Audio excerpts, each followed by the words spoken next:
मैं doctor Anju Ahuja, gynaecologist Delhi से आज इस वीडियो के माध्यम से आपसे यह जानकारी शेयर करूंगी कि ये दवाई अबॉर्शन पिल कब कैसे लेनी है, कितना असर करती है, क्या साइड इफ़ेक्ट्स होते हैं और स्तनपान कराती हुई महिलाओं को जो ब्रेस्ट फीड कराती हैं उनको क्या ध्यान देना है। अनवांटेड प्रेगनेंसी, अनचाहे गर्भधारण के बाद गर्भपात के समय दवाई लेते हुए हमें कुछ बातों का ध्यान रखना। बहुत महत्वपूर्ण बात जो आपको ध्यान रखनी है वो यह है कि आपको ये दवाई घर पर नहीं खानी है, डॉक्टर की सुपरविजन में, डॉक्टर की देखरेख में खानी है। अगर आपका पीरियड रेगुलर है, 30 दिन में आता है, तो 30 दिन के बाद जब पीरियड मिस हो जाए, पॉजिटिव यूरिन प्रेगनेंसी टेस्ट आने के बाद ही ये दवाई खानी है। उसी तरह अगर आपका पीरियड टाइम पर नहीं आता, इर्रेगुलर है, तो जब भी आप आशा कर रही हैं कि पीरियड आना है, उसके मिस होने के बाद पॉजिटिव प्रेगनेंसी टेस्ट हो,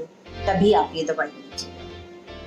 ये दवाई कब तक ले सकते हैं? गवर्नमेंट ऑफ इंडिया की गाइडलाइंस के हिसाब से आप ये दवाई 7 हफ्ते तक ले सकते हैं, 49 दिन तक। कितना असर करती है? अगर हम 7 हफ्ते में ये दवाई ले लेते हैं तो इसकी एफिकेसी 97% है, 97%। मतलब अगर हम 100 महिलाओं को, प्रेग्नेंट फीमेल्स को ये दवाई देते हैं, 97 महिलाओं का अबॉर्शन सफल हो जाता है, कंप्लीट अबॉर्शन हो जाता है। क्या है ये दवाई? ये दवाई, इसमें 5 टैबलेट्स हैं। 1 टैबलेट मिफेप्रोस्टोन की है और 4 टैबलेट मीज़ोप्रोस्टोन की है। किन किन महिलाओं को ये दवाई बहुत ध्यान से लेनी है? अगर आपको blood pressure, sugar, thyroid, liver, kidney disease है, मिर्गी का दौरा या मानसिक तनाव की दवाई खाते हैं, तो आपको ये दवाई बहुत ध्यान से लेनी है। कॉपर्टी जब लगी है तो उस कॉपर्टी को निकलवाने के बाद ही आप ये दवाई ले सकते हैं। डॉक्टर आपको खून टेस्ट और अल्ट्रासाउंड की सलाह देते हैं। खून टेस्ट कराना इसलिए ज़रूरी है कि खून से हमें पता चलेगा कि आपका हीमोग्लोबिन लेवल कितना है। अगर आपका खून कम है तो दवा ना लेने की सलाह दी जाती है। साथ ही हमको आपका ब्लड ग्रुप चेक करना है।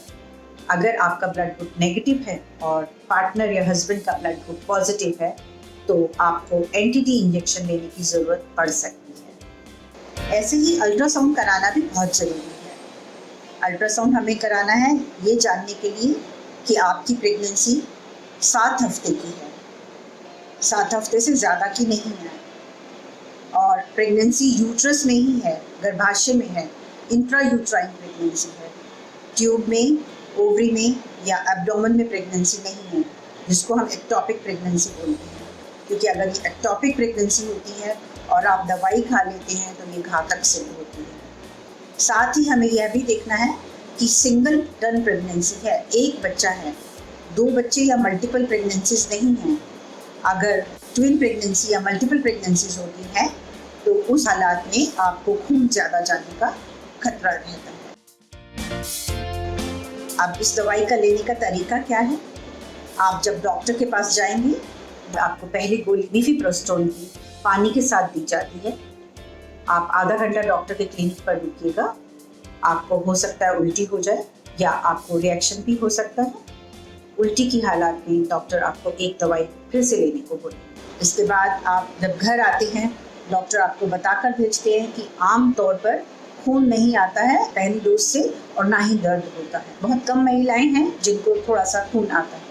जब आप वो दवाई खाकर घर आ रहे हैं तो आप डॉक्टर का कॉन्टैक्ट नंबर ज़रूर लेकर आइएगा, क्योंकि हो सकता है कि आपको इमरजेंसी में कभी भी डॉक्टर से कॉन्टैक्ट करने की ज़रूरत पड़े। 48 घंटे के बाद आपको 4 दवाई मीज़ोप्रोस्ट दी जाती है। कुछ डॉक्टर 24 या 36 घंटे के बाद भी ये दवाई दे देते हैं। यह मीज़ोप्रोस्ट दवाई आपको या तो जीभ के नीचे रखनी है या फिर बकल एरिया में, आपके गाल और दांत के बीच का जो एरिया है वहाँ पर 2 टैबलेट इधर और 2 टैबलेट्स इधर रखनी है। यह टैबलेट विजाइना में भी रखी जा सकती हैं, लेकिन विजाइनल इंसर्शन के बाद टैबलेट कब बाहर निकल जाती है कई बार पता नहीं चलता है, इसलिए या तो जीभ के नीचे रखिए या फिर बकल एरिया में टैबलेट्स को रखिए। ये टैबलेट्स आधे घंटे के अंदर डिसॉल्व हो जाती हैं और ब्लड में मिल जाती हैं। इस दवाई लेने के बाद आप 1.5 से 2 घंटा डॉक्टर के क्लिनिक पर रुकिएगा, क्योंकि इस दौरान आपको खून, दर्द, उल्टी, दस्त हो सकते हैं, कपकपाहट भी हो सकती है और हो सकता है कि कुछ रिएक्शन भी हो जाए। इन सभी हालात में डॉक्टर आपको दवाई देंगे। आप 2 घंटे के बाद घर आ सकते हैं। आप जब घर वापस आ रहे हैं तो आपको ड्राइव करके नहीं आना है, क्योंकि ये ना हो कि आपको ज़ोर से दर्द आए और फिर आपकी कंसंट्रेशन डाइवर्ट हो या आपको चक्कर सा महसूस हो। उस हालत में आपका ड्राइव करना सेफ नहीं है। घर आकर आप हल्का खाना खाकर आराम करिएगा। अबॉर्शन की जो प्रतिक्रिया है आमतौर पर आधे घंटे से 4 घंटे के बीच में शुरू हो जाती है। आपको इस दौरान ब्लीडिंग होगी, दर्द भी होगा। जितनी भी आपको माहवारी में ब्लीडिंग होती है, जितना खून आता है उससे थोड़ा सा ज़्यादा खून आएगा और साथ में पैड के ऊपर सफ़ेद रंग का मांस के टुकड़े भी दिखाई देंगे। अगर आपको 4 घंटे में ब्लीडिंग नहीं होती है तो घबराइएगा नहीं। 24 घंटे के अंदर ब्लीडिंग और दर्द जरूर शुरू हो जाएगा। और अगर 24 घंटे में नहीं होता है तो आप अपने डॉक्टर को इन्फॉर्म करिएगा। इसी तरह अगर 24 घंटे में आपको खून ज़्यादा जा रहा है, दर्द दवा लेने के बाद भी ज़्यादा है, उल्टी और दस्त लगे हैं या गंदा पानी जाना शुरू हो गया है, इन सब कंडीशंस में आप अपने डॉक्टर को ज़रूर इन्फॉर्म करिएगा और उनकी सलाह लीजिए। स्तनपान कराती महिलाओं को, ब्रेस्ट फीड कराती लेडीज़ को पहली 2 फीड आकर अपना ब्रेस्ट से मिल्क एक्सप्रेस करके दूध निकाल के डिस्कार्ड कर देना है। बच्चे को नहीं पिलाना है, क्योंकि इस दूध में हो सकता है दवा की थोड़ी सी मात्रा हो जो बच्चे के लिए ठीक नहीं है। तो आप पक्का निश्चय करके जाइए कि आपको गर्भपात कराना है। दवाई खाने के बाद अगर आप ये सोचने लगे कि हम प्रेगनेंसी रख लेते हैं, तो उस हालत में आपको प्रेगनेंसी ना कंटिन्यू करने की सलाह दी जाएगी, क्योंकि ये दवाई हो सकता है जाके बच्चे में नुकसान पैदा कर दे।